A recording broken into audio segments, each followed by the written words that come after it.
The first shot cracked the night open like a piece of glass. I ducked instinctively, my cheeks scraping the rough boards of the saloon wall, splinters biting into my skin. The smell of spilled whiskey and dust wrapped around me, thick and sour. My lungs wouldn't work right. I'd run out the back door with my apron still tied crook around my waist, boots slipping on the alley's packed dirt, heart thundering so loud I could barely hear my own thoughts. "Ella!" Sheriff Maddox's voice cut through the dark, lazy, and dangerous, like a snake in tall grass. My fingers trembled as they pressed harder into the wall. I swallowed down a sob and tasted blood. I must have bitten my tongue when I ran. "Come on now, sweetheart," he called again. "You know you can't outrun this." He was right about one thing. I wasn't fast enough. Not from him, not from the debt he held over my family like a rope around all our necks. Not from the promise he said I'd made with my silence. "You didn't hear nothin'. Didn't see nothin', he told me earlier, after I watched him beat a man half to death out back for stealing from his crooked poker games." His hand had been wrapped tight around my jaw when he said it, thumb digging into my cheekbone. But I had heard. I had seen. And I'd made the mistake of letting that show in my eyes. "Ella!" Boots scuffed the ground, coming closer. "Don't make me madder than I already am." I squeezed my eyes shut. The alley behind the Dusty Star was narrow, hemmed in by stacked crates, a busted rain barrel, and the back fence that led out toward the open fields. If I tried to run now, he'd hear me. If I stayed, he'd find me. My palms were damp. My heart felt like it was trying to claw at my throat. "Lord, please." The door slamming open had sounded like freedom for a heartbeat, but Maddox's laugh had chased it away. I could picture him perfectly even in the dark, hat tilted back, badge gleaming, that smile everyone in town said was charming until they saw what lived behind it. "You think anyone's gonna believe you over me?" he called out. "You think running out that door changes anything? Your daddy still owes what he owes. Your little brother still limps past my jail every Sunday morning. You belong to this town same as they do. Same as you belong to me." Bile rose in my throat. Belong. Like I was livestock he'd branded. A shadow moved at the mouth of the alley. For a wild second, I thought it was him, but this shape was broader, taller. Hat pulled low. Coat dark against the dim glow of the town's single street lamp. He leaned against the corner of the building like he had all the time in the world. I'd seen him before. At the far end of the bar some evenings, quiet over a cup of coffee or a glass of something stronger.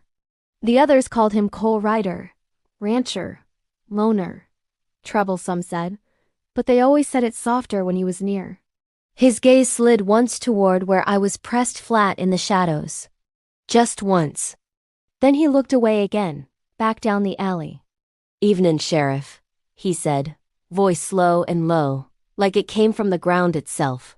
Maddox paused. "Ryder, thought you were smarter than to stick your nose in where it doesn't belong. That a fact?" Cole didn't move, didn't fidget with his hands, didn't even glance toward his holster.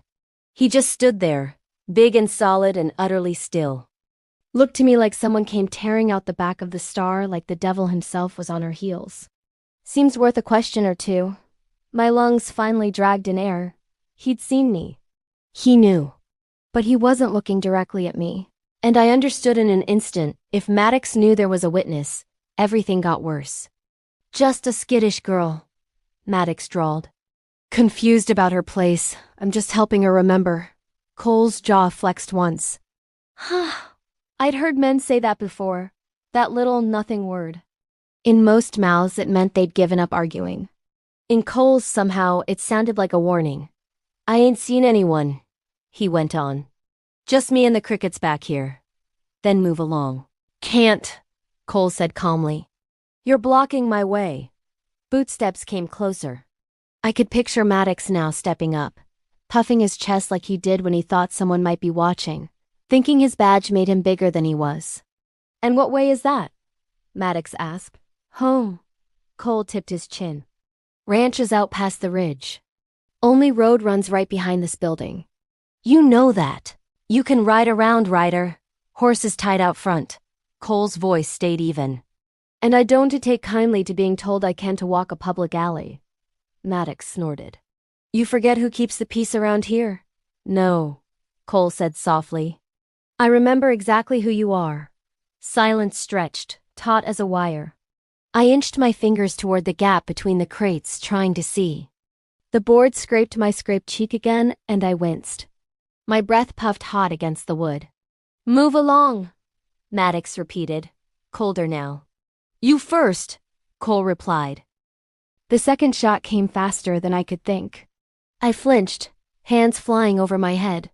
The crack ricocheted off the walls, and the bullfrogs by the creek went silent. The smell of gunpowder rushed in, sharp and sudden. When I dared peek, everything felt slowed down. Maddox stood a few paces closer to Cole now, arm extended, pistol in hand. But the barrel was pointed down at the dirt, like his shot had gone wide. Cole hadn't moved an inch. I wouldn't do that again, Cole said quietly. Next one's not gonna miss by accident, Maddox laughed, but there was a hitch in it. You threatening me, Ryder? Not yet, Cole replied. Right now I'm asking. Put the gun away. Go home. My heart hammered against my ribs. Maddox never walked away. No one ever told him no. I'll do you one better, Maddox muttered. I'll take you in for obstruction. Hell, maybe I'll go check on that little brother of Ella's. Be a shame if he got in some kind of trouble because his sister didn't know when to keep quiet. The world blurred. Something in me snapped. The fear that had kept me frozen all night melted under a surge of hot, helpless rage. Leave him alone, I screamed before my brain could stop my mouth. Both men whipped their heads toward me. For a heartbeat, Maddox's expression went from smug satisfaction to pure, murderous delight. There she is, he purred. I stumbled backward, bumping the crate stack. It rattled, a hammer clattering down near my foot. My knees threatened to give out. You, he said. Come here. My feet wouldn't move. I couldn't tell if it was fear pinning them or something else, something like the weight of Cole's gaze as it locked with mine, searching, taking it all in. My shaking, my red cheeks, the bruises blooming under my collar from where Maddox had grabbed me earlier. His jaw flexed again. Once. Twice. Sheriff, he said, voice shifting, dropping lower, like thunder rolling in. She looks like she doesn't want to. Maddox's eyes narrowed. I ain't talking to you, Ryder. He took a step toward me. Cole stepped in front of him. It was so smooth, I almost missed it. 1 second, there was space. The next, Cole Ryder's broad back filled my whole world. His coat brushed my skirt. I could feel the heat of him even through the panic. Move, Maddox snarled. No, Cole answered. The shot this time was point blank. I heard it. I saw the flash. I smelled the powder so strong it burned my nose. But I didn't see Maddox's bullet hit anything, because Cole was faster. He moved with a speed that didn't seem possible in a man that solid. His arm swept, his body pivoted, and there was the glint of steel in his hand, his own gun, drawn in one smooth motion. The crack of his shot came almost on top of Maddox's. Maddox jerked back, surprise carving his features into something almost boyish. For a horrible second, he just stood there, swaying. Then he collapsed, hitting the dirt with a sound that would live in my dreams for a long, long time. My breath tore out of me in a choked sob. My legs went watery. I reached for the crate stack, missed, and grabbed air. Cole turned, just enough to see me, eyes dark as the spaces between stars. He looked down at his hand where it hung by his side, the faint smear of red on his knuckles from where he'd brushed past Maddox. Casually, like he'd done it 100 times, he wiped that blood off on his jeans. Then he stepped close enough that his shadow folded over me, close enough that I could see the thick black lashes around his eyes, and the lines at the corners that said he'd seen too much already. Ella, he said quietly. I'd never told him my name, but I wasn't surprised he knew it. Quiet men saw things. You all right? He asked. I shook my head. You unalived him. Yes. No apology in his voice. No pride either. Just a fact. He's the law. He was going to hurt you, Cole said calmly. Or worse. He's hurt a lot of people for a long time. Tonight he pulled on me and I pulled faster. That's all that is. My whole body shook. They'll hang you. Maybe.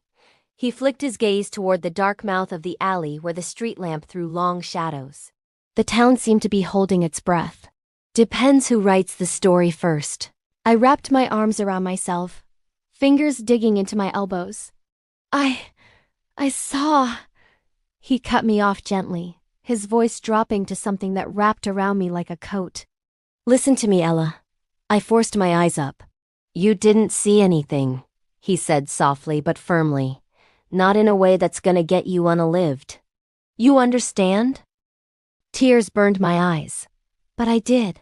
I know, he murmured. But the people who'd come asking.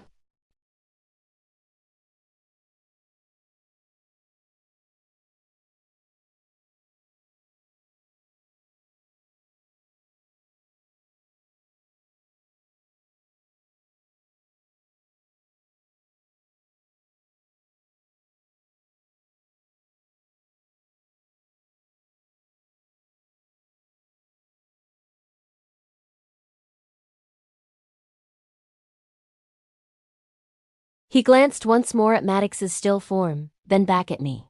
You come with me. Now, before anyone walks out that back door. Before they decide who to blame.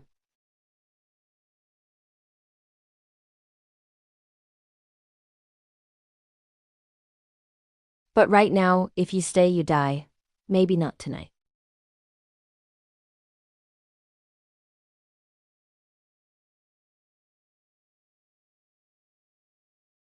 Deep down, past the shaking and the nausea and the way my vision kept blurring, I did know.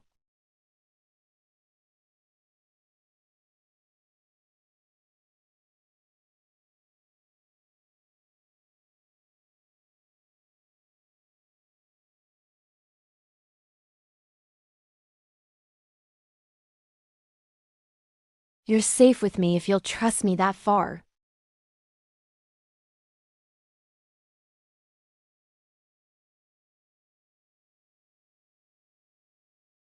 Relief.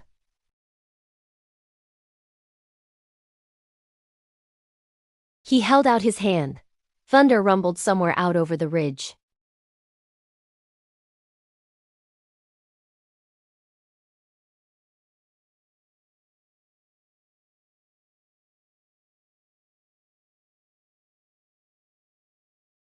Make sure you're subscribed so you don't miss the rest of our night.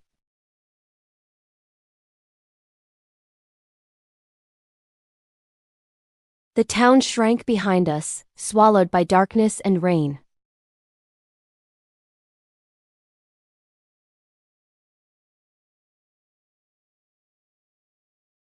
Every time his horse hit a rut or a rise, the hard planes of his chest bumped my shoulder. His coat wrapped around both of us, holding in a pocket of warmth that smelled like leather, smoke, and something clean that I couldn't name. I didn't dare look back.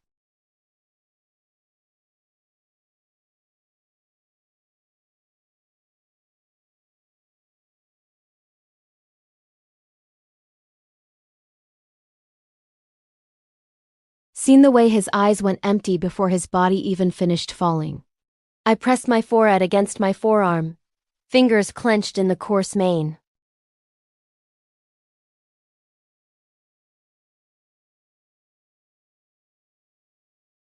Breathe, he murmured near my ear, the words almost lost under the patter of rain and the squeak of leather.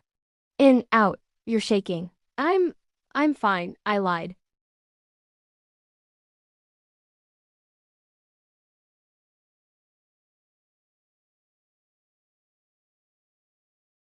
I don't want to be. My voice came out hoarse.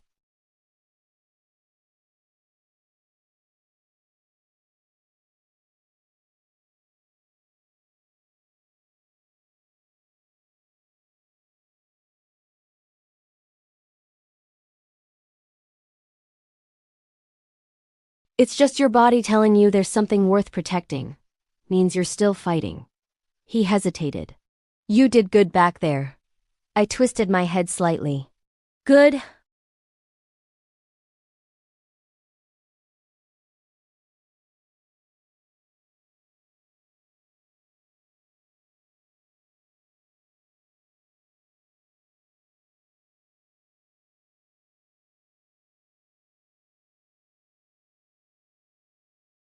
So I helped? You helped, he said simply. That small piece of truth settled deep, settling beside the terror and guilt and strange, twisting relief. I believed him. I didn't know why I trusted his voice more than my own thoughts, but I did. How far? I asked after a while, when the town's last faint glow had disappeared behind the low rolling hills. Hour maybe, he said. Line shack first. I'll get you warm and dry, then we'll head to the house at first light. Line shack? Small cabin out on the edge of my north pasture, he explained. Used it in bad winters when the herd needed watching. It'll do for tonight. The idea of a roof, even a tiny one, sounded like heaven. My teeth chattered. My fingers had gone numb where they gripped the saddle horn. You always ride out this way after midnight? I asked, a pathetic attempt at small talk to keep my brain from circling the same images. Sometimes, he said. Sometimes I can't sleep. How come? He was silent for a few breaths. The rain lessened, turning to a mist that glowed faintly under the cloud-smudged moon. Old habits, he said finally. Places I've been. A man who sleeps too deep doesn't wake up. Body don't forget that fast, even when the danger's supposed to be gone. I turned those words over in my mind. Places I've been. Danger. For a second, the fear of what might be chasing us faded under something else, curiosity. What kind of places? I asked quietly. The kind with bars on the windows, he replied. And the kind with badges and rules who didn't appreciate me ignoring them. We'll talk on a dry night. There was a faint hint of wry humor there, buried like an ember. Tonight's about getting you safe. The word safe tugged hard at something behind my ribs. It had been a long time since anyone had used it like that. Around me. After that, we rode in silence. The land opened up as we left the town's outskirts behind. Sagebrush and grass blurred into dark waving shapes. Now and then lightning flashed far off to the west, lighting up the low ridge line like a bone-white spine. By the time they came into view, my legs had gone half asleep and my nose was numb. The shack crouched against the side of a low hill, half hidden by a stand of scrubby pines. One small window. Stone chimney. Smoke-blackened eaves that told of long winters and many fires. Cole swung off the horse in one practiced motion, then reached up for me. Easy, he said, hands at my waist. My boots hit the ground, but my knees buckled. I would have gone straight down if he hadn't steadied me, his big hands firm and warm through the damp fabric of my dress. Sorry, I muttered, embarrassed at the shiver that ran through me. It's all right, he said, voice gentling. You've had a night. He paused. You trust me to let go? The fact that he asked, didn't just assume, made something in my chest twist. I think so, I said honestly. He let go slowly, drawing his hands back like it cost him something to break contact. Then he led the horse to a small lean-to by the shack, murmuring to the animal in low tones as he stripped the saddle and rubbed him down fast. I stood there in the wet dark, arms wrapped around myself, listening to the simple rhythm of his chores. It calmed me more than any pretty words would have. By the time he came back, my teeth were knocking again. Inside, he said. Come on. The shack door creaked when he pushed it open. Cold air rushed out, smelling of old wood, ash, and dust. He lit a match, the flare of it throwing his face into sharp relief for a heartbeat-strong jaw, high cheekbones, eyes shadowed under the brim of his hat. He touched the flame to a stub of candle on the table just inside. Warm light spread, softening everything. Watch your step, he said. Floor's uneven there. I stepped in, boots thumping on the rough boards. The shack was small, one room, really.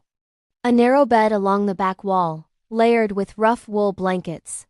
A tiny iron stove with a crooked pipe snaking up through the roof. A table and two mismatched chairs. Shelves with a few tin plates and cups, a coffee pot, a couple of dusty jars that might have once held beans or flour. It wasn't much. It felt like the safest place I'd ever been.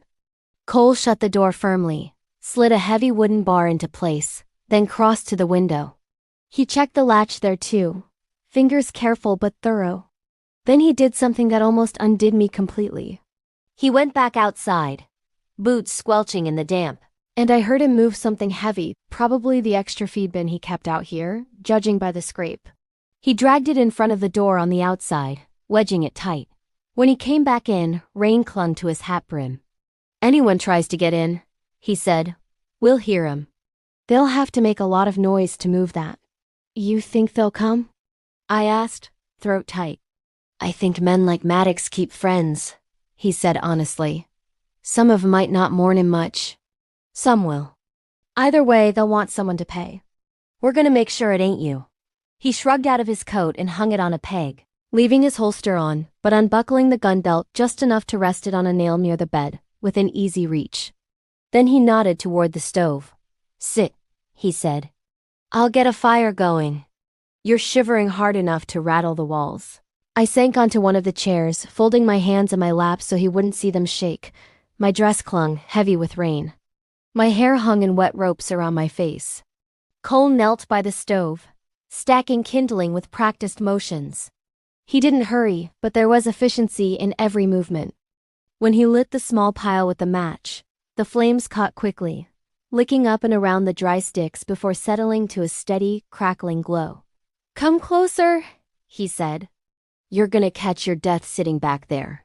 The phrase made me flinch, catch your death, but I did as he said, dragging my chair nearer the stove. The first fingers of heat made my frozen toes ache. He moved to the shelves and rummaged around, pulling down a tin coffee pot and a small sack. Got coffee, he said. Some dried beans, couple jars of peaches if they ain't gone bad. Not much else. Coffee's plenty, I said, voice still thin. I don't think I could eat right now. He nodded, didn't argue. You mind if I put your boots by the stove, get 'em drying? You don't have to. Not about what I have to, he said, voice steady. It's about what keeps you warm. He tipped his head toward my feet. May I? The way he asked made heat crawl up my neck that had nothing to do with the fire. Yes, I whispered. You may. He crouched in front of me, big hands surprisingly gentle as he unlaced my worn boots. My socks were damp too. He set them over the stove alongside the leather, then stood. You got anything dry underneath that? He asked, nodding toward my soaked dress. Underskirt slip? A little, I admitted. Not much better, but it's not as cold as the outer layer. He nodded. There's a blanket on the bed. You take it and wrap up. I'll turn my back while you peel off what you can. I won't look. The way he said it, simple, respectful, left no room for doubt. I hesitated, fingers curling in the wet fabric. Why are you being so kind to me? The question slipped out before I could catch it. Cole's face did something complicated, then softened and hardened all at once. Because someone should have been, he said quietly. Long time ago. Because men like Maddox count on everyone else looking away while they do what they do. He held my gaze. I'm tired of looking away. It was too much, too honest. My eyes filled again, hot and stinging. He must have seen my chin wobble because he took half a step back, giving me space. Blanket's yours, he said. I'll be right here making coffee. You're safe, Ella. You don't have to run anymore. Not tonight. He turned his back as promised, busying himself with the coffee pot and the small tin cups. His broad shoulders blocked the flicker of the firelight, his stance relaxed, but ready. I stood on numb feet and made my way to the bed. The blanket was rough wool, worn but clean. I pulled it around my shoulders like a shield, then with shaking hands, shed the outer layer of my dress and wrung as much water out as I could before hanging it near the stove. Once I was wrapped up again, I cleared my throat. You can turn around now. He did, eyes flicking quickly to my face, then away again as if to prove he meant what he'd said about not looking. Better? He asked. A little, I said, sinking back into the chair. He poured coffee, bringing me a steaming tin cup between his hands. When my cold fingers brushed his as I took it, a little bolt of warmth shot straight up my arm. Careful, he murmured. It's hot. I like hot, I said, and the moment the words left my mouth, my cheeks flamed. One corner of his mouth twitched, just barely. Good, I wrapped both hands around the cup, letting the heat soak into my skin. The first sip scalded my tongue, bitter and strong, and I sighed. "Thank you," I said softly. "Not much, really," he replied. "Just coffee and a roof." "No," I said, shaking my head. "Not just that?" He met my eyes then. The firelight picked out flecks of gold in his dark irises, like embers banked under ash. "You're welcome," he said. We didn't sleep much that night. Every time the wind picked up and rattled the shack, my whole body jerked. Once, when a branch scraped the window, I was on my feet before I knew it, heart slamming, hands clawing for something to hold on to. Cole was there, steady as ever. "It's just the tree," he said quietly, standing between me and the window. "See?" He lifted the edge of the curtain just enough to peek, then let it fall again. Nothing out there but the wind. "I'm sorry," I whispered. "I keep jumping." "You're allowed," he said. "You've been living on a short fuse for a long time. Takes a while for the body to understand it can stand down." He hesitated. "You want me to sleep by the door?" "Might make you feel better, knowing I'm between you and the outside." Heat rose to my cheeks again. "You'd sleep on the floor?" "I've slept on worse," he said simply. "But I'm not gonna push it. You say the word, nothing more. This is your night, Ella. Your night." As if for once I was the one who got to choose. I think I'd like that," I admitted. "You by the door." He nodded once, like I'd just given him instructions about fence posts instead of where to place his body in the night. He took one of the blankets from the bed, folded it neat, and laid it out between the door and the stove. Gun within arm's reach on the floor next to his right hand. Hat down over his eyes. I lay on the narrow bed, turned on my side so I could see him, watching the rise and fall of his chest in the dim light of the dying fire. I tried to anchor my breathing to his. In, out. In, out. At some point, exhaustion dragged me down into a fitful sleep. When I woke, gray light seeped around the edges of the curtain. The fire had burned to lazy coals. The room was cold enough that I could see my breath, but under the wool blanket, my body held a pocket of warmth. Cole was already up. He stood by the stove, one hand braced on the wall as he leaned slightly to look out the small window. Eyes narrowed. The muscles in his back shifted under his shirt as he moved. He'd taken off his boots at some point in the night, and in his stocking feet he looked softer somehow more human. But the gun was still close, belt looped loosely over his shoulder. "Morning," he said without turning. Or close enough to it. I pushed up on my elbows, hair a mess, face surely blotchy from crying. "Did you sleep at all?" "Some," he said. "Enough." He glanced back at me, eyes scanning quickly, like he was taking inventory. "How's your head?" "Still attached," I said, voice scratchy. Which is more than I expected, honestly. A ghost of a smile brushed his mouth. "Good. Coffee?" "Yes, please."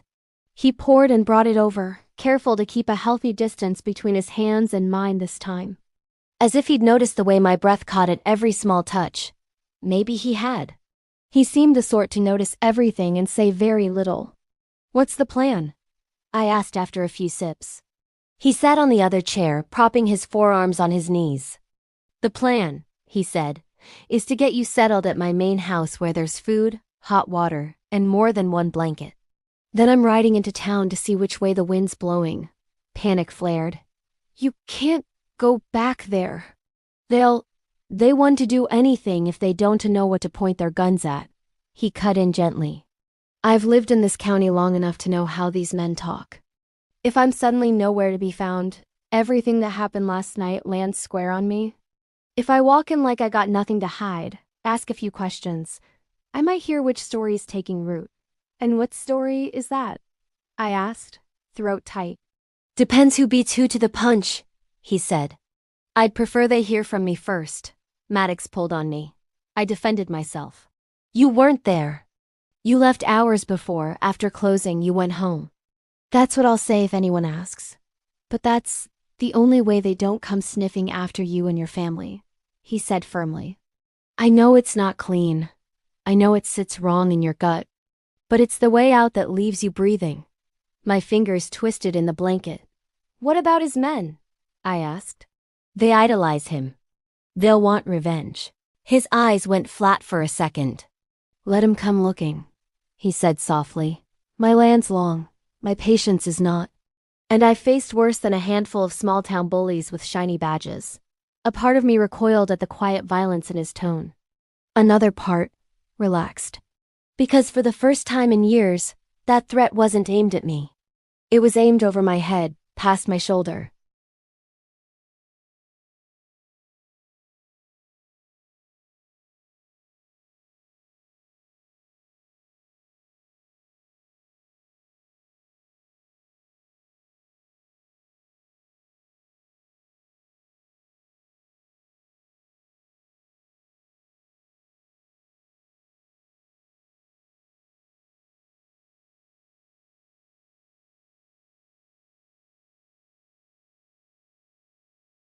No one had ever thought to put anything that dangerous in my hands. The one in that rack over there's loaded, he said, tilting his chin toward the wall. Safety's on, but it's ready. I was gonna show you how to hold it, but you may know more than I think. I followed his gaze. The rifle rested in a simple wooden rack. It seemed heavier just for being his. I don't know much, I admitted. My daddy hunted some before his leg got bad. He let me hold the rifle once, but Mama fussed so much you'd think he'd handed me a lit torch in a hayloft. His mouth twitched just a little. We'll fix that, he said. If you're gonna be out here, I'd rather you know how to hit what you're aiming at. If I'm gonna be out here, I repeated slowly. Yeah. He straightened, rubbing a hand over the back of his neck. I know we haven't talked proper about what comes next for you, but for the short term, you stay on my land. No one touches you. That's the line. He said it like a promise. What if I don't want to hide forever? I asked, surprising myself. What if I want more than that? He watched me for a long beat, something unreadable passing through his eyes. Then we figure out how to give you more, he said. One step at a time. We finished our coffee in silence, letting the plan settle between us. It wasn't perfect. It wasn't pretty. But it was more hope than I'd had yesterday afternoon, wiping down sticky saloon tables under Maddox's watchful eyes. After we'd eaten what passed for breakfast, some slightly stale bread, he'd found in a tin and a handful of dried apples. He stepped outside to saddle the horse again. I took the moment alone to breathe, to look around the shack properly. On a small shelf near the bed, I noticed something I hadn't seen in the dark, a worn Bible. Spine cracked, pages sticking out at odd angles. I picked it up, thumbed it open. Under the front cover, in a rough but careful hand, someone had written, Property of C. Ryder, 1889. C. Ryder, who knew how to unalive a man without flinching, who checked windows and doors twice before bed, who kept a Bible in a line shack like a lifeline no one else needed to know about. My chest tightened.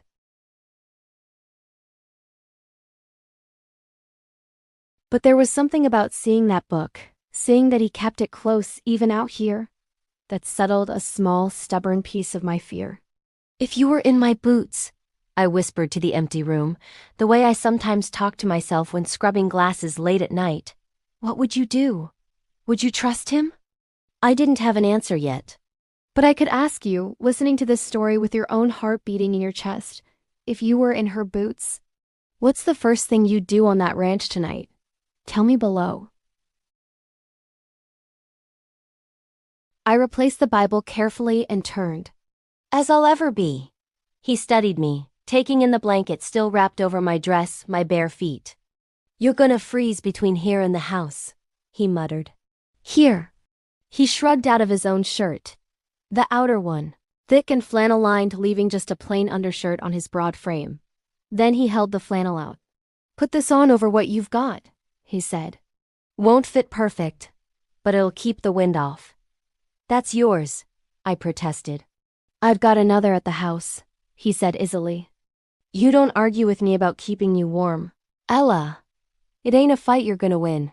Something about the way he said it, firm but not bossy, made it easy to give in. I slid my arms into the sleeves. The shirt smelled like him. The hem fell halfway down my thighs. The cuff swallowed my hands.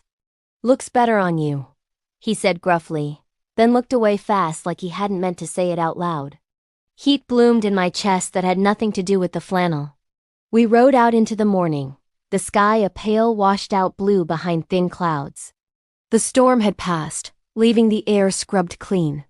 As the land opened up, I saw his ranch for the first time. It was wide. Fences and pastures stretched in every direction, dotted with cattle and a handful of horses. A creek cut along the northern edge, its banks lined with cottonwoods. The main house sat on a gentle rise, white paint peeling a little, but still sturdy. A big red barn flanked it, doors open. A line of smaller sheds and pens huddled nearby. Smoke rose from the big stone chimney, thin and straight in the cold air.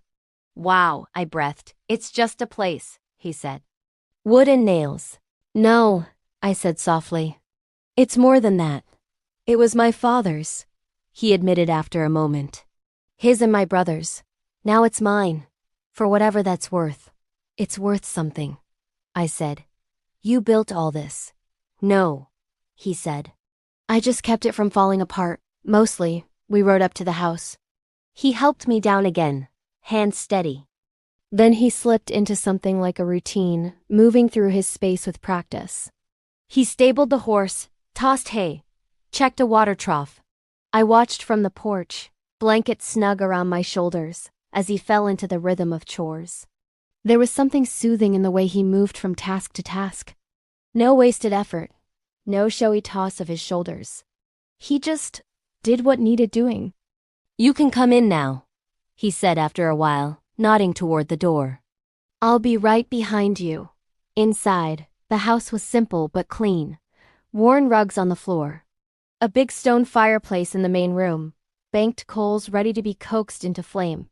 A sofa with sagging cushions. A sturdy table with 4 chairs. Doors leading off to what I guessed were bedrooms. Another to a pantry. The air smelled like wood smoke, saddle soap, and something faintly sweet, maybe the last traces of a pie long gone. I stood just inside the doorway, suddenly shy. Out in the shack, things had felt balanced somehow. Here, in his real space, I felt like an intruder. He came in behind me, shut the door, slid the deadbolt with a solid thunk. Then he did his ritual again. Windows, locks, curtains. Every latch checked, every shade drawn just enough for privacy, but not so much we couldn't TC out if we needed to. Gun belt went on a hook by the door, but he didn't go far from it. "First things first," he said. "Hot water. You get a proper wash and dry clothes. Then we talk." "Talk about?" "Whatever you want," he said. "Where you came from. What you're running from. What you want now." His eyes met mine. "I won't push." "But I can to protect you, right, if I don't know what is chasing you." My throat tightened. "Okay." He pointed me toward a small room off the kitchen. "There's a copper tub in there. Towels. I'll haul the water. You stay put. You don't have to. Ella," he said quietly. "Let me do this."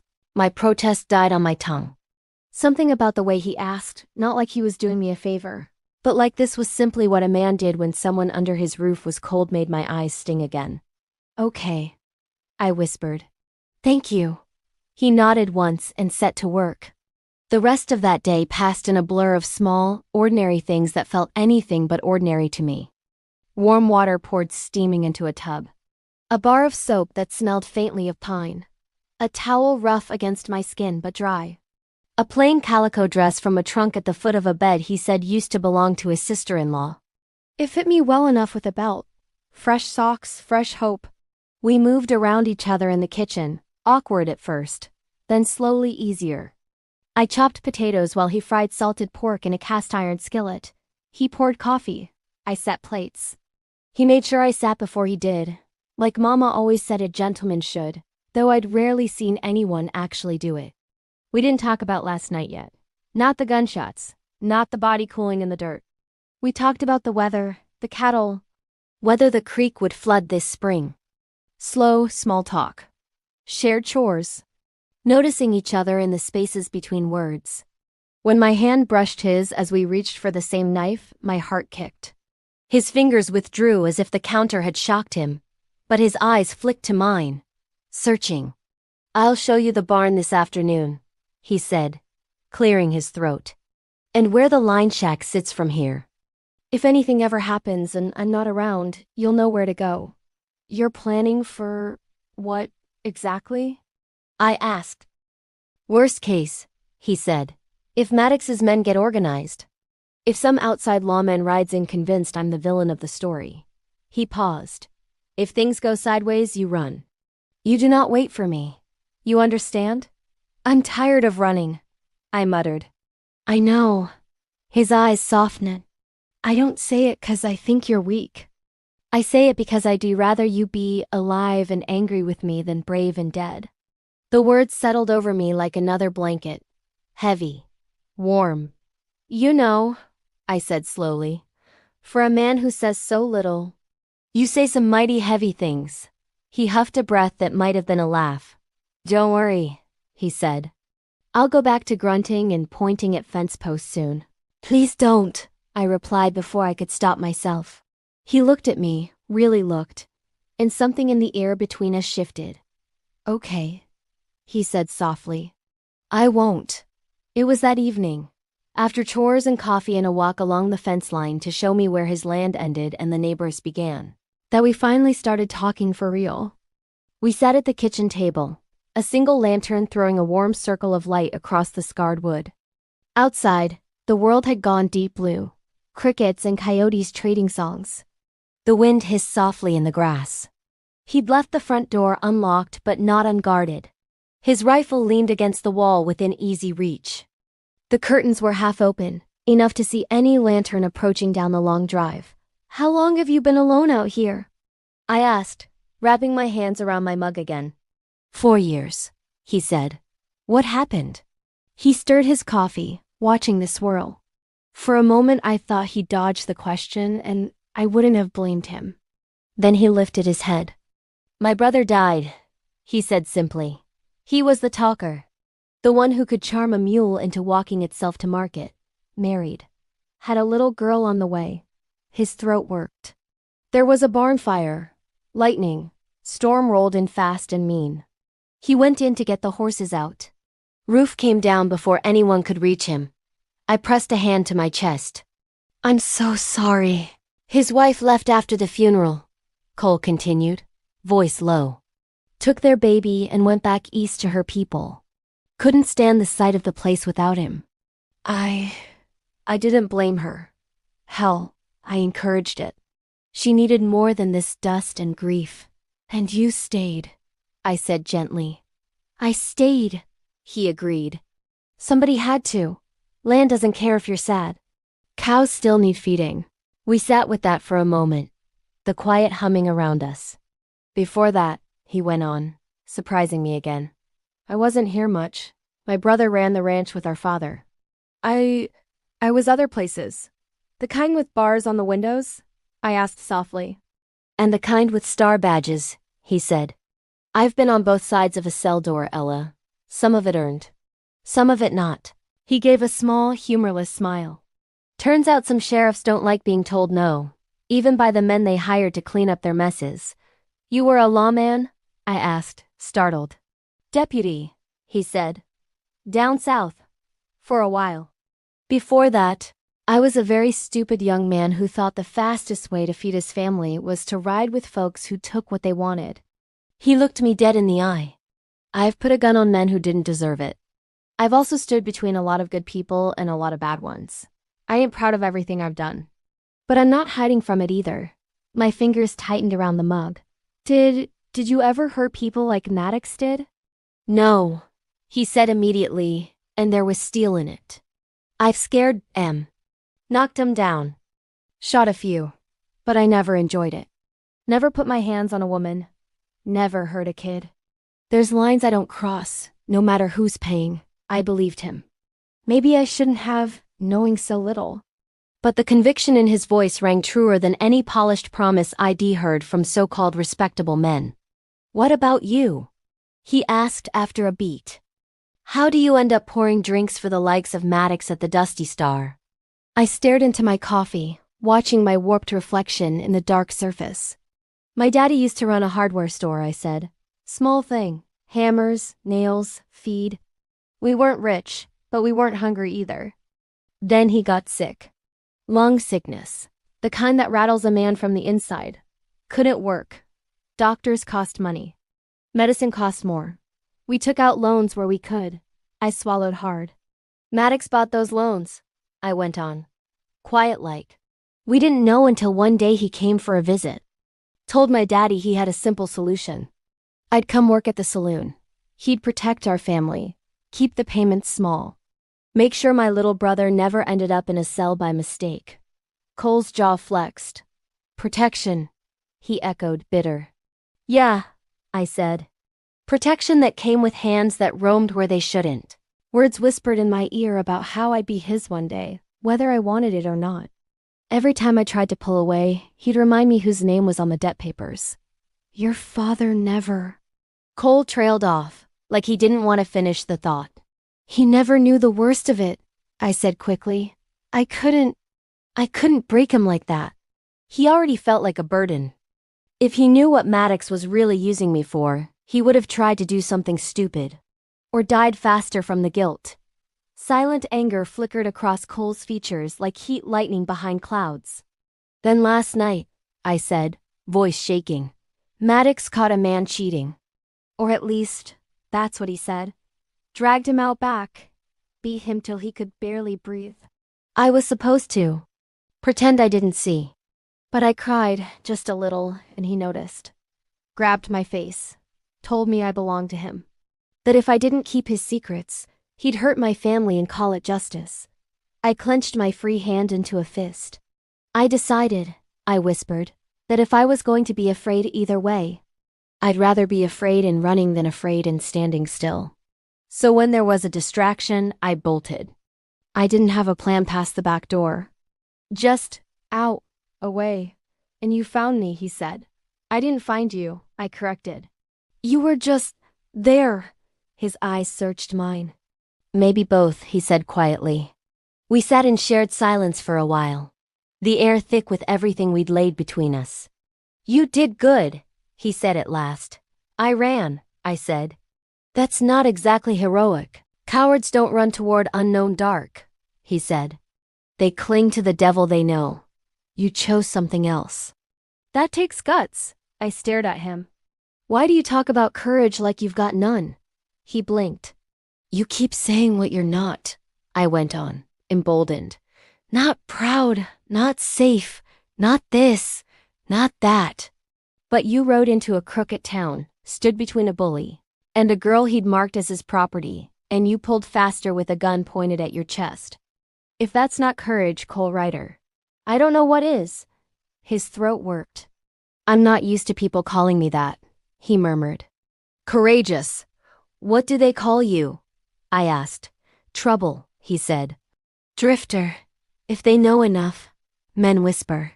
Women crossed the street. A hollow note crept into his voice. Most days, I'm just the quiet man at the far end of the bar no one wants to know better. I wanted to know, I admitted, heat rising in my cheeks. Before all this, I used to watch you sometimes when you came in. You didn't leer at us girls like the others. You tipped fair, you drank slow. You always watched the door. He tilted his head. Didn't realize I had an admirer. I wouldn't go that far, I muttered, flustered. He smiled then, really smiled. It changed his whole face, like someone had opened shutters on a long-closed window. Okay, he said softly. Whatever you say. The quiet between us shifted again, turning from heavy to something. Ripe, waiting. My fingers tugged at the edge of my mug. So what now? I asked, am I just your hidden guest until things calm down?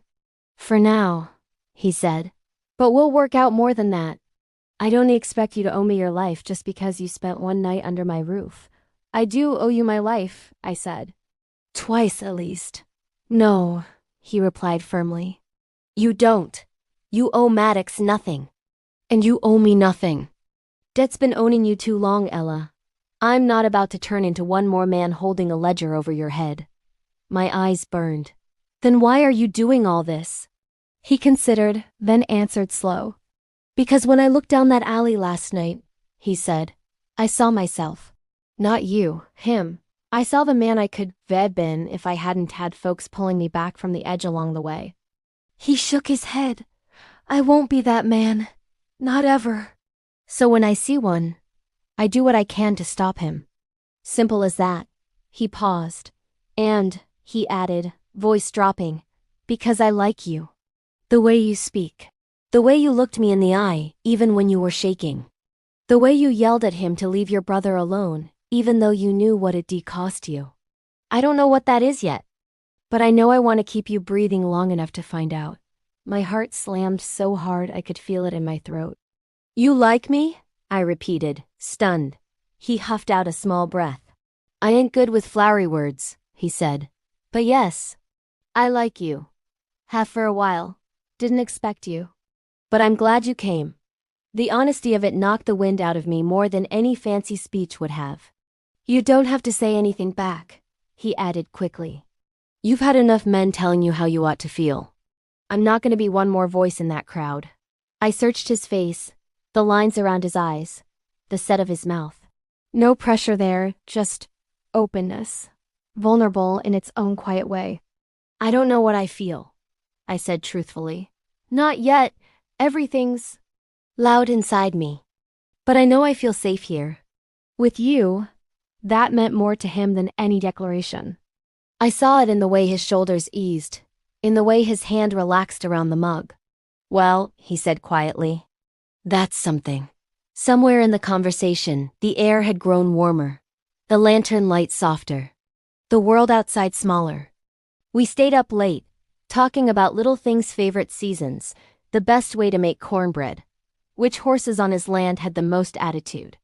We laughed, really laughed, a few times, and every one of those laughs felt like a small miracle. Eventually, exhaustion crept in. You take my room, he said, standing and stretching. Bed's bigger, cleaner. I'll sleep out here by the door again. That's not fair, I protested. It's your house. It's my choice, he said gently. And if I'm honest, I sleep better within arm's reach of the front door anyway. I opened my mouth to argue, then closed it. He was giving me safety. The least I could do was accept it. Okay, I whispered. He showed me to a small bedroom down the hall plane, with a double bed, a chest of drawers and a small cross hanging on the wall. Fresh sheets, a quilt with a simple star pattern. Sleep, he said softly from the doorway. You're safe here. As long as you want to be. Cole? I blurted, before he could turn away. Yeah? Thank you, I said. For today. For everything. He looked at me for a long moment, firelight and hallway shadows mixing across his features. You're welcome, he said. Good night, Ella. Good night. When I lay down, the bed felt strange too soft after years of a thin mattress in a cramped room over the saloon, but it held me. The house creaked around me, old and familiar. Somewhere near the front door, I heard him settle onto the sofa, the faint jingle of his gun belt being set within reach. He would check the locks, I knew. Check the windows. Listen to the dark outside. And for the first time in longer than I could remember, I fell asleep without rehearsing my escape route. I didn't know yet if I loved him. But I knew I trusted him enough to close my eyes. And that was the beginning. The first kiss snuck up on us the way summer storms do slow build, then suddenly there. Days passed. Cole rode into town and came back with news that set my stomach churning and my shoulders relaxing all at once. There were whispers, he said. Some folks called what happened self-defense. Some said murder. A couple of Maddox's deputies were trying to stir up trouble, but most townspeople had been too scared of the man to mourn him much. They hadn't connected me to the alley, not yet. Far as they know, Cole said, you closed up, went home, and got some sleep. If anyone asks in passing, that's what you say. Don't add details. Don't volunteer extra. Let them do the talking. You sure they'll buy it? I asked, standing by the sink where I was rinsing dishes. Men like Maddox are used to thinking women are furniture, he said. They won't imagine you as the center of anything. It's the only time their blindness works in our favor. He was right. Later, when I sneaked into town with my hair braided up and a borrowed shawl over my head to check on my father and brother, people barely glanced at me. Those who did just asked how work at the Star was going, like nothing had changed. My father coughed less these days. Maddox hadn't collected on the debt since he's gone, Daddy whispered when I told him, eyes wide with something like guilty relief. God forgive me, but I'm glad your sheriff's dead. I laughed then, a little wild. He was never my sheriff. Back at the ranch, life fell into a rhythm that felt almost like normal. Mornings, we worked. Feeding animals, mending fences, hauling water. He showed me how to tack a saddle properly, how to braid a rope, how to fix a broken fence rail with what you had on hand. He didn't hover, but he was always aware. When I struggled with a heavy gait, he stepped in with a quiet, "Let me." When a stallion tossed its head too close to my face, his hand shot out, steady on my shoulder, tugging me gently out of range. "You're stronger than you look," he said one afternoon, watching me hammer a loose board back into place. "But you don't have to prove it on every piece of lumber on this ranch." "Maybe I do," I said, breathless. "Men have been telling me I'm fragile my whole life. Feels good to hit something that can't hit back." He huffed. "Hit the board, then. Not yourself," he said. "Your grip's too tight. You're gonna blister." He stepped closer, moving behind me, his chest a solid presence at my back. His hand slid over mine, not grabbing, just guiding. "Loosen up," he murmured near my ear. "Like this." I felt his breath on my neck. My heart stuttered. "Let the hammer do the work," he said, as if we were talking about nothing more than carpentry. "You're just steering." He lifted our joined hands together, then swung. The nail went in straight. "See?" He let go, stepping back just enough that the cool air rushed in between us again. I swallowed hard. "Yeah," I managed. "I see." Evenings, we cooked and ate and sometimes read. I'd brought nothing from my old life, but his shelves held a few worn novels alongside the Bible in his room. Sometimes he'd read aloud, voice low and steady, while I mended socks or just sat and listened. He made me laugh in little ways, his dry comments about stubborn cows. The way he pretended to be offended when I beat him at cards-clean games, not the rigged ones they ran at the Star. At night he still slept within easy reach of the door. Sometimes in the dark I'd hear him get up, barefoot feet silent on the floorboards, moving from window to window. Checking, watching. Once, I woke to muffled sounds and found him standing in the kitchen, back to me, shoulders tense. His hands braced on the table, head bowed. I didn't say anything, just quietly poured him a glass of water and set it near his hand. He didn't look up, but he said, "Thank you." So soft I almost missed it. Our attraction grew slowly, like a fire banked under coals. Little sparks, here and there, catching on dry wood. The way his gaze lingered on me a second longer than necessary when I pushed my sleeves up to knead bread. The way my pulse jumped when his hand brushed the small of my back at the door. The way his whole body went still if another man's name came up in town. Like he was quietly measuring a threat he couldn't see yet. One night, a storm rolled in hard and fast. Wind screamed around the corners of the house. Rain hammered the roof. The sky cracked open with lightning so bright it turned night into day for a blink at a time. I flinched at every boom. "Barn door's not gonna hold," Cole muttered, glancing toward the window. "That latch was already half rotten. If it blows in, the horse'll panic." "I'll come with you," I said immediately, standing. "No," he said. "You stay put. This wind'll knock you flat. I grew up out here same as you," I argued. "I can hold a door." He looked like he wanted to argue, but the thunder shook the windows and he hissed through his teeth. "Fine," he said. "But you stay behind me. If anything flies, I take it, not you." "Not how wind works," I muttered. "Don't care," he shot back. "That's how I work." We ran across the yard in the pouring rain, soaked through in seconds. The wind pushed at my body hard enough to make my steps stagger. Cole's hand wrapped around my wrist like an anchor. Inside the barn, it was chaos horses tossing their heads, eyes rolling white, the one loose door banging like a drum. "Stay with them," Cole shouted over the noise, pointing toward the stalls. "Talk to him. Keep him calm." I nodded and hurried over, stroking trembling necks, murmuring nonsense words and little prayers. Lightning flashed through the cracks in the boards. Thunder chased it, loud enough to shake dust from the rafters. Cole fought the door. He threw his weight against it, muscles standing out in his arms and shoulders as he dragged it back into place. The wind howled, trying to rip it from his grip. For a terrifying second, I thought it would succeed. His boots skidded, his body jerked. "Cole!" I cried. He dug in, teeth bared, and with a final brutal shove, slammed the door home. The latch caught with a loud crack. He stood there a moment, chest heaving, water dripping from his hair and jaw. The barn quieted gradually. The storm still raged, but the worst of its breath had been shut out. The horses settled, their snorts turning to soft snuffles. "You okay?" I called. He turned to me, eyes wild for half a second.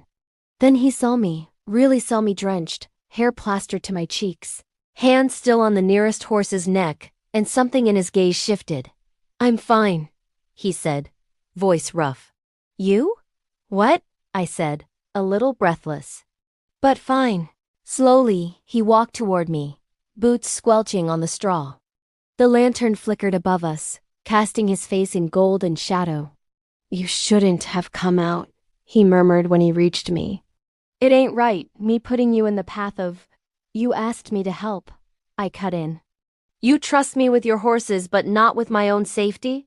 He huffed a small, incredulous laugh. "That's different." "How?" I stepped closer, heart pounding for reasons that had nothing to do with the wind. "Where is it written that you have to stand in every doorway alone?" He stared down at me, eyes dark and stormy. Lightning flashed outside, turning the world white for an instant. In that brief flare, I saw every line on his face, every scar, every piece of him that had been broken and put back together wrong. "I don't know any other way," he said honestly. My chest squeezed. Without thinking too hard, I raised a hand and laid it flat against his chest, right over his heart. His shirt was soaked, fabric clinging to warm skin. I could feel the thump of his pulse under my palm. "This is another way," I said softly. "We stand in the doorway together." He sucked in a breath. "Ella," he said, voice hoarse. "What?" I whispered. "Don't look at me like that," he murmured. "Like I'm worth believing in." "You are," I said. "Don't argue with me." His hand came up slowly, like he was moving underwater. He cupped my cheek, thumb brushing a raindrop or a tear.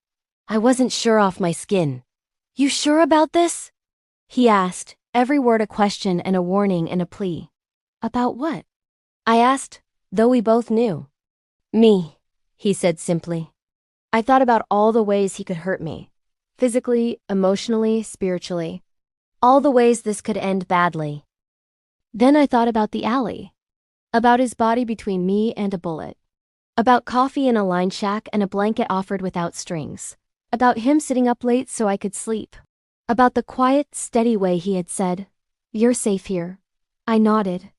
"I'm sure about you standing in doorways with me," I said. "We can figure the rest out later." His breath left him in a shudder. His thumb stroked my cheekbone once, reverent. "Okay," he whispered. The kiss was slow.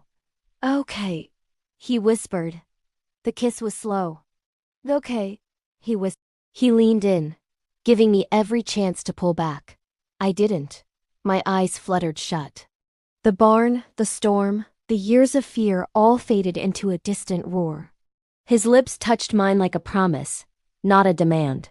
Gentle, tentative, as if he still couldn't quite believe I was there.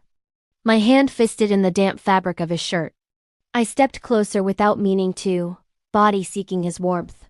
He made a small sound in the back of his throat, a quiet broken thing, and deepened the kiss just enough to tell me what it meant to him. Not hunger. Not conquest. Home. My heart pounded so hard it almost hurt. Tears pricked my eyes for no good reason. When we finally broke apart, the storm had eased to a steady patter. The horses snuffed softly, indifferent witnesses. Ella, he murmured, forehead resting against mine. His breath warmed my face. If I touch you any longer, I'm not sure I'll remember how to let you go tonight. You don't have to, I whispered, then felt my face flame. I mean, you can if you want, but He pulled back just enough to look me in the eye. There was heat there now. Yes, but also something deeper. Something that made my knees wobble more than any thunder. I'm not gonna rush this, he said softly. You've had enough taken from you without a choice. I'm not interested in being one more greedy pair of hands in your story. You're not, I said. You're something else. Kissing you in a barn is already more than I deserve, he murmured. If I'm gonna ask for more than that, it'll be after I've shown you I mean to stay. I swallowed hard. How do you show that? By being here in the morning, he said. And the day after, and the one after that. By fixing fences and putting coffee on and checking locks even after the worst of the danger's gone. By letting you see all the broken bits and not flinching when you show me yours. My chest ached. That sounds like a lot, I whispered. It is, he agreed. But we got time. All the time we need if we're careful. I smiled, shaky but real. Okay. We walked back to the house side by side, our shoulders brushing now and then.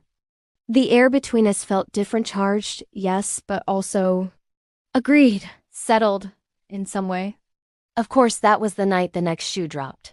We barely toweled dry and changed into dry clothes when a knock sounded at the front door. Hard, insistent. Cole's body went stiff. In 3 strides he was at the wall, grabbing his gun. He flicked a look at me, eyes sharp. Back room, he whispered. Now, I'm not hiding. Not about hiding, he said. It's about tactics. I can't protect you with you standing in the open. Back room, door cracked. If anything goes wrong, you go out the window and run for the east fence line. Don't look back, you hear me? I swallowed, nodded. Say it, he insisted. I'll run, I whispered. East fence line. I hear you. Good girl, he murmured, and the rough pride in his voice sent a shiver down my spine. I slipped into the small bedroom off the hall, leaving the door barely ajar. My heart hammered as I crouched by the window, hand on the frame, ready to shove it open. The knocking came again, louder. Hold your damn horses, Cole called, voice steady. Man, can't he even get his boots on around here without someone trying to break the door down? He opened it. Ryder, a familiar, unwelcome voice drawled. We need to talk. It was Deputy Harris Maddox's right-hand man. I could picture him in my mind's eye without seeing him. Slick hair, cold eyes, smirk that never quite reached them. What about? Cole asked, unimpressed. About the little incident in town the other night, Harris said. You know, the one where the sheriff ended up face down in the alley with a hole in his chest. I recall, Cole said. You recall shooting him? Harris asked. I recall him pulling on me, Cole replied. And me acting faster. Lot of folks saw him go for his gun first. You here to argue with all of 'em? Lot of folks owe me, Harris said. They'll say what I tell 'em to if I squeeze hard enough. His tone turned mocking. You really think one quiet cowboy with a half-dead ranch stands a chance against the law of this town? Law, Cole repeated. That what you're calling it now? I could almost hear Harris's sneer. You're funny. Sheriff's gone. Someone's got to take his place. Looks like that someone's me, until we can get a proper appointment from the county. My stomach dropped. So here's how this is gonna go, Harris continued. You come into town with me today, nice and quiet. Answer a few questions. Maybe you walk back out. Maybe you don't. But either way, I'm the man who decides. And if I say no? Cole asked. There was a pause, heavy and dangerous. Then I start looking for other leverage, Harris said. Heard an interesting little rumor the other day. Something about a certain bar girl who ran out the back door of the Star just before the shooting. Ella Jamison, I think it was. Pretty thing. Shame if she got caught in the middle of all this. He chuckled. Or maybe not such a shame, if you catch my meaning. My fingers dug into the windowsill hard enough to hurt. You keep her name out of your mouth, Cole said quietly, and there was something in his voice I'd never heard before, pure, lethal rage wrapped in ice. Oh? Harris sounded amused. She's something to you, Ryder? You hiding a little dove out here on your lonely stretch of land? That would be interesting. Real interesting. My mind raced. Had anyone seen me ride out with Cole that night? Had someone seen me in town with a shawl draped over my head? Careful, Cole said. There's lines even you don't want to cross. You unalived my boss, Harris snarled. You think I care about lines anymore? No, this is about balance. One life for another. Maddox for you, or Maddox for the girl. Either way, someone pays. That's how this works. Silence. Then Cole spoke, voice low and deadly calm. You come after her, he said, and I will end you. Not in an alley where it's dark and messy. In daylight, in front of anyone who cares to watch. And every single one of them will know exactly why. Harris snorted. Big words for a man with no badge. Don't need a badge to tell right from wrong, Cole said. You want me. You come for me. Leave her out of it. Oh, I'm coming for you, Harris said. But maybe I drag her downtown first. See who shows up to claim her. A chair scraped on the porch, like he was leaning in. Tell me, Ryder, do you really think you deserve her? The question hit too close to home. It was the same one echoing in my own head. I deserve to keep her breathing, Cole said. That's all that matters. My eyes stung. Be in town by noon, Harris said.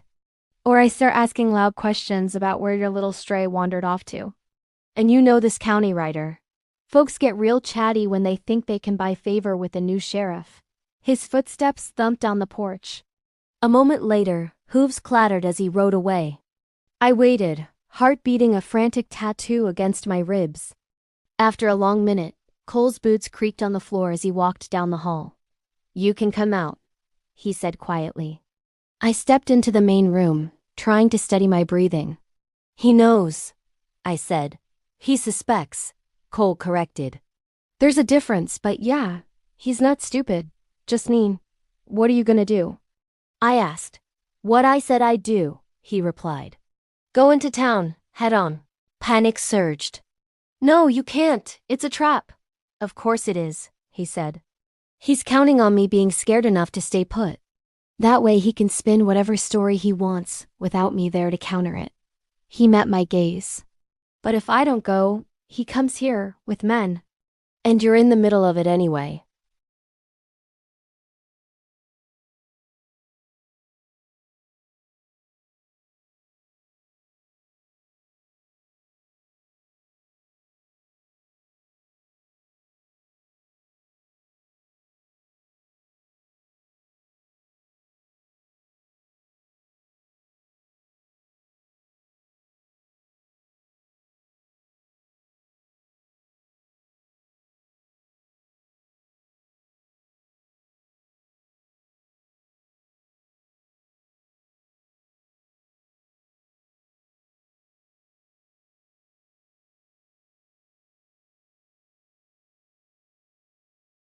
He stepped closer, hands resting lightly on my shoulders. Then I did what I could, he said. I can live with my own choices. I can't live with them coming after you while I hide on my porch. My vision swam. I can't lose you, I blurted, shocking myself. He stilled. You think you already have me? He asked quietly. My mouth opened and closed. I don't know. I just know that when you're gone, it feels like the air gets thinner. A slow, aching smile tugged at his mouth. You don't know what those words do to a man like me, he murmured. He pulled me into a hug then, the first full one we'd shared. His arms wrapped around me completely, strong and sure, as if they were made for this. You're safe with me, he whispered into my hair. Whatever happens next, you hear me? Even if I'm not standing in this room, everything I do from here on out is about keeping you safe. I fisted my hands in the back of his shirt. I don't want your ghost, Cole, I said. I want you. I'll do my best to walk back through that door, he said. But some things are worth the risk. Let me come with you, I begged. I can vouch for you. Tell them Maddox was. No. His voice was gentle but immovable. You show your face now, you become the story. Harris will twist it till you're the villain. Or till you owe him another kind of debt.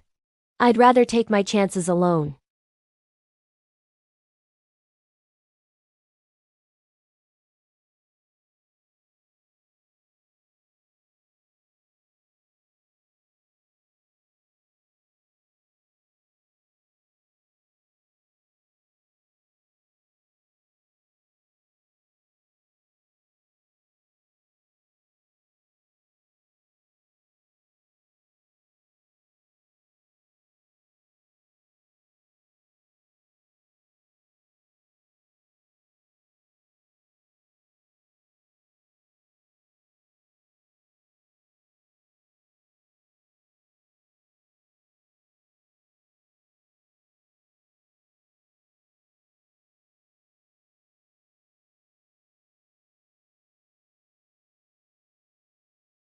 The beginning of something I want more of.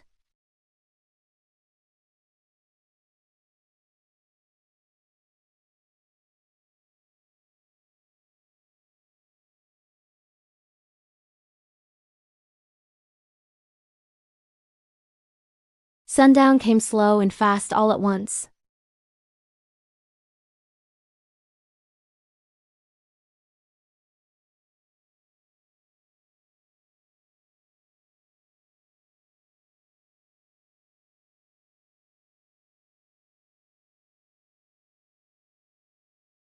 The rifle sat on the table within arm's reach.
But turned out I wasn't just talking to him. He sank into a chair like his legs had given up. I hovered, torn between fussing and listening. There was a county marshal in town when I got there, he said. Seems the higher-ups had heard some complaints about Maddox. Took 'em long enough. They sent this marshal named Turner to sniff around. He got there just after the shooting. Spent the last few days asking quiet questions. Hope flickered. And he didn't seem too fond of what he found, Cole said. Lot of stories about Maddox beating folks, taking protection money, making girls like you pay off debts in ways that don't show up in a ledger. My stomach turned. So, when I walked into the office today, Cole went on, Turner was sitting behind the desk. Harris was off to the side, trying real hard to look important. What did you say? I asked. Told the truth, he said. Maddox pulled on me. I pulled faster.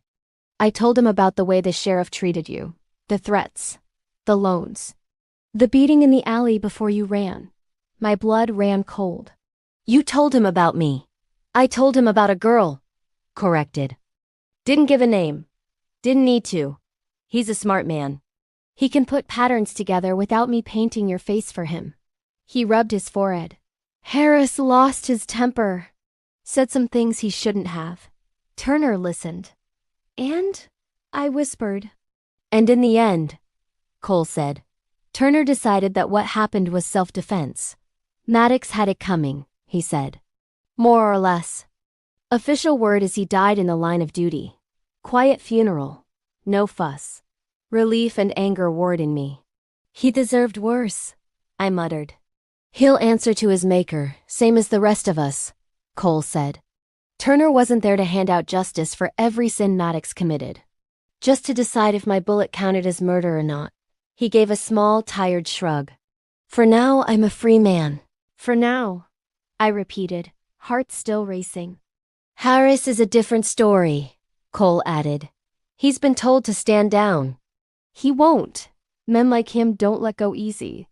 But he's got less power than he thinks, and more eyes on him now. He met my gaze. He knows there's a girl out here somewhere, but he doesn't know who. Or where. And if he finds out. I asked. Then we're ready, Cole said simply. We know the land better than he does. We got friends in town now who owe more to justice than to his ego. And you... He eyed the rifle by the door. You learning that thing yet? Some, I said. I practiced in the back pasture. Hit 2 cans out of 5. He smiled. Just a little. We'll get you to 5, he said. I let out a breath I hadn't realized I'd been holding. So what now? I asked. We just go back to feeding cows and mending fences, like none of this happened? I don't know about just, he said. But yeah, that's part of it. Life doesn't stop, 'cause the town had a scare. Herd still needs tending. His eyes softened. And we still got us to figure out. My heart skipped. He pushed to his feet and closed the distance between us in 3 strides.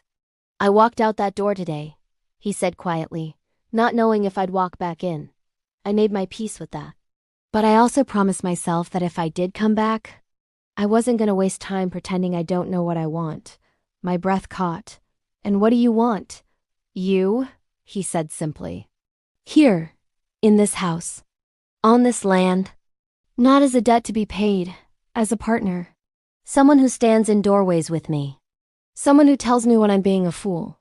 Someone who knows where the coffee is without asking. Tears blurred my vision. Cole, I know I got a past, he said. I know I've done things I can't undo. I know some folks in this county will never see me as anything but the man who unalived their sheriff, no matter how rotten he was. But I also know this. I will spend every day I'm given making sure you never again go to sleep wondering if you belong to a man who sees you as property. His jaw tightened. With me, you are not a debt. You are not a tool. You are... you. And if all you ever want from me is a safe roof and a full plate, I'll give you that and never ask more. I took a shaky breath. And if I want more? His eyes darkened. Heat and tenderness tangled up together. Then you tell me, he said. Slow, in your own time, and I'll meet you there. No rushing. No pushing. My hands lifted of their own accord, cupping his face where Harris's punch had bruised it. You're an idiot, I whispered. A startled laugh escaped him. Yeah? You walked into that town ready to die, I said. For me. For someone you barely knew 2 weeks ago. He sobered. You're worth it, he said.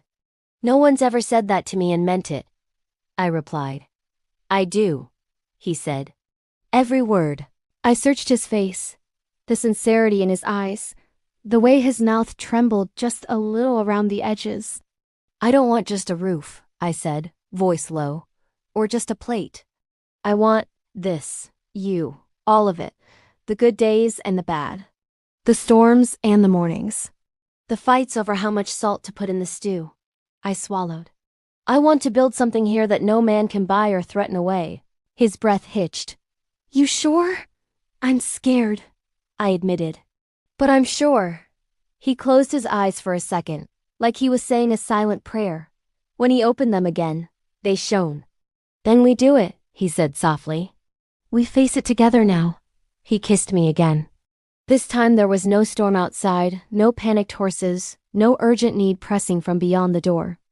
Just us in a quiet house, with the sky bleeding gold through the windows and the smell of dust and coffee in the air.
We didn't always get it right, but we kept coming back to the same place, side by side, on the porch, or at the table, or in the barn, facing whatever came from beyond the fences. Years later, folks in town still talked about that night behind the Dusty Star. Stories grew, twisted with retellings. In some versions, I was the damsel in distress. In others, I was the one who fired the shot. The truth sat somewhere in between. I was a woman who ran when she had to, who screamed at the right time, who grabbed the hand of a quiet cowboy and let him pull her into a life she never thought she could have. He was a man who unalived someone in front of me, who wiped the blood off his hand and said, "You didn't see anything," not to erase what happened, but to protect me from men who'd use my truth as a weapon. He was a man who checked locks and windows before bed every night, even years after the danger had mostly passed. Who hung his gun belt by the door but rarely needed it anymore. Who made coffee in the morning and left my cup on the table just the way I liked it. He was my home. If you've listened this far, if you've sat with us through the storms and the fence mending and the quiet kisses in barns and kitchens, tell me in the comments, do you think she should have trusted him as fast as she did? Would you? And if you want more slow burn cowboy protector romances, more men who stand in doorways and say, "You're safe with me," make sure you subscribe and turn on notifications so you don't miss the next ride. Some nights, when the wind is just right, we still sit on the porch together. The land stretches out around us, dark and wide. The house glows behind us, warm as a heartbeat. He wraps an arm around my shoulders, his hand rubbing slow circles on my arm. "You cold?" he asks. "Not with you here," I say. He presses a kiss to the top of my head. Good. We fall quiet, listening to the crickets, the creek, the soft lowing of cattle in the far pasture. "I never thought I'd be safe again," I say softly, more to myself than to him. "And then I met you." He doesn't answer with words, just pulls me a little closer like he always does when I say things that go straight to the broken places in him. I rest my head on his shoulder, breathing in leather and soap and wood smoke. We don't know what tomorrow will bring. No one ever does, out here. But we do know this. "If you're here," he murmurs eventually, voice low and sure. "I'm here." I smile, eyes closing. "We face it together now," I whisper back. And we do.